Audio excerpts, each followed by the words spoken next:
Hello and welcome to another edition of In the Spotlight. I'm Brenda Oacy and delighted to welcome this month Donna DeCarolis, who is the president of National Fuel Gas Distribution Corporation. Well, that's quite a mouthful, Donna. Yes, it is. Well said, Brenda. Thank you and welcome. Thank you. So nice to have you with us in the Spotlight. And you were kind enough to come here at least twice before to speak to our Government Affairs Committee in the previous few months.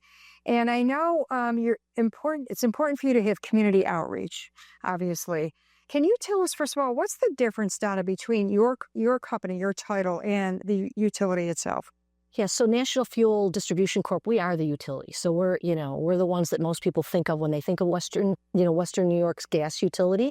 But we are a wholly owned subsidiary of National Fuel Gas Company, which is publicly traded, and it has operations in all aspects of the natural gas business. So it has a drilling subsidiary, an interstate pipeline and storage subsidiary, a gathering business, and then the utility. So the utility is the Western New York entity. That's my group, and that's we're the ones that provide, hopefully heat and warmth to most of 1.6 million people in our Western New York region. I think sometimes the number is staggering. I don't think people realize how many. And I was looking at your website and some information that you had sent me. And speaking of numbers, 35% to 55% colder in Western New York versus the cold weather downstate.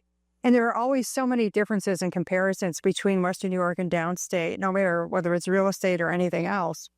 But that was shocking to me. And obviously, I've lived here for the majority of my life, and there's a significant difference. So how does that impact what you do?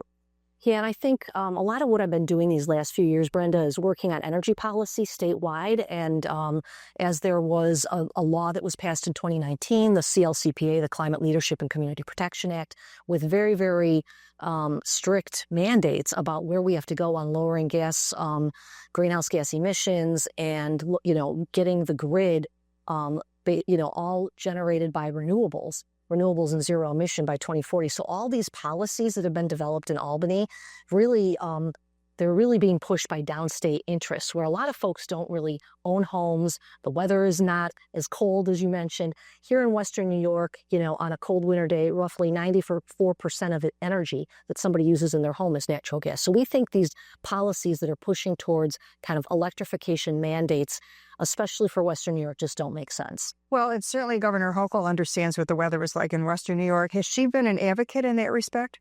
I think what we're seeing from the governor's office is really a concern about affordability. And I think it's something that is becoming more and more clear that, policies that are going to have mandates might be not easily affordable by, average consumers. And I think what we're hearing out of her office more so than anything is a concern about affordability. Now, what it will mean for these other energy policies, I think it's too soon to say. We have a whole new year starting in 2025, and I think we'll get a better sense of it when she starts with her State of the State address in January. Right around the corner, of course. And Donna, I know it got everybody's attention, and that's why you were kind enough to come in and speak to our Government Affairs Committee.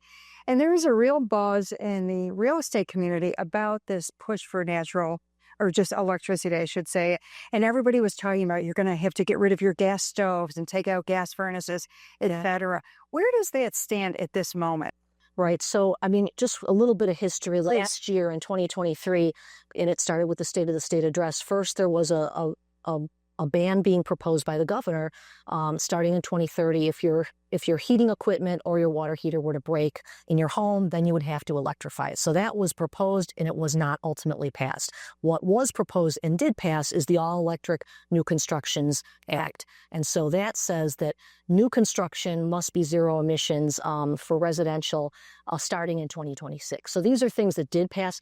Right this year that we're in, earlier in the year, there were proposals that weren't as significant perhaps as those outright bans, but we're saying that our regulator, the Public Service Commission, could allow gas service to be discontinued to existing customers. We thought that was a bad proposal. So we advocated for customers to be able to keep their gas service if they have it today. So that's kind of where we are today. We don't know what's going to be proposed for next year. And you continue to lobby. And we continue to try to advocate for the ability for customers to have choice, to have multiple forms of energy to their homes and businesses. And that's the whole point, Donna, right, of your your conversations in the community? Yes. I know you're doing at least 3 different ones, which will have gone by the time this airs, which will be in December. Why is it so important? Is it what you said about educating consumers and political officials? Yeah, absolutely, Brenda. And I also think we really have this view that we don't think the average consumer knows what's being proposed, So I think it's also important to build awareness that, energy policy is really something that impacts all of us. And we want people to be aware. And then if they have a concern, voice their concern. That's really what we want to do. The proposed legislation, Donna, you mentioned about that. I had often heard the year 2030 bandied about. Is that another sort of deadline that you're looking at? Why is it a significant year? So the original climate law that was passed in 2019 has 2 things that really are supposed to happen by 2030. One is that by 2030, all of the power being generated in New York is supposed to be generated with renewable energy sources. So that's the first one. And where are we today on that? And again, power being generated in New York right now, about half of it's generated with natural gas and, other fuels, primarily natural gas, though. We're only at 29% renewable. And here it is 2024, and we need to get to 70% by 2030. The other key element is greenhouse gas emissions, economy-wide for New York State is supposed to be reduced 40% by 2030 compared to a 1990 baseline. So far, we've only reduced 10%. So again, we got to get, from 10% to 40% in the next 5 years. There are policies being considered to really try to, accelerate that, including the potential for a carbon tax. So these are all things that, 2030 is coming fast. I think New York State has acknowledged is not going to reach those renewable goals. We're not going to get from 29% to 70% in the next 5 years. Unrealistic. It's unrealistic. So what do we do about the other policies? Then that's what really remains to be seen. Those numbers must be in your mind all the time. Yeah. Notice me today about it. No, it's amazing. Well, a simple question for people who really don't understand this. Why can't we electrify completely, Donna? Yeah, and I think that's a great question. You are asking a natural gas utility, so we have to keep that in mind. Of course. But we talked to National Grid about this, and they're our electric utility here regionally. And, during the years that we studied this, I was on the statewide Climate Action Council. They had public meetings about the plan, and National Grid said during those meetings that we just, we can electrify, but over what time frame and at what cost? Will anybody be able to afford it? So in Western New York, and they did this study for us, we didn't do it.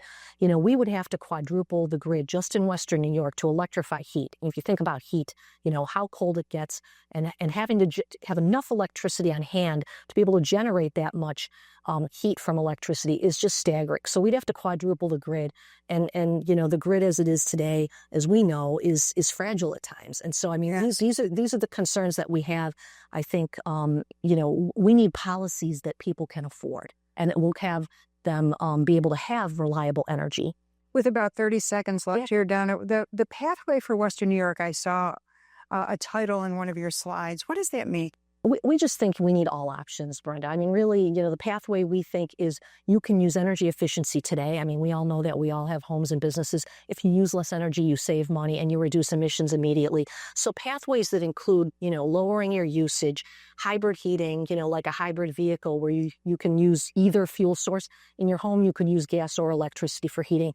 These are pathways that we think are important and we think that we can make progress for consumers and for the state. And people like to have choices. And we like choices, and we want 2 forms of energy in our homes, especially when we have power outages. No question about that, Donna. As we wrap officially now, how can people reach you or the folks at National Fuel?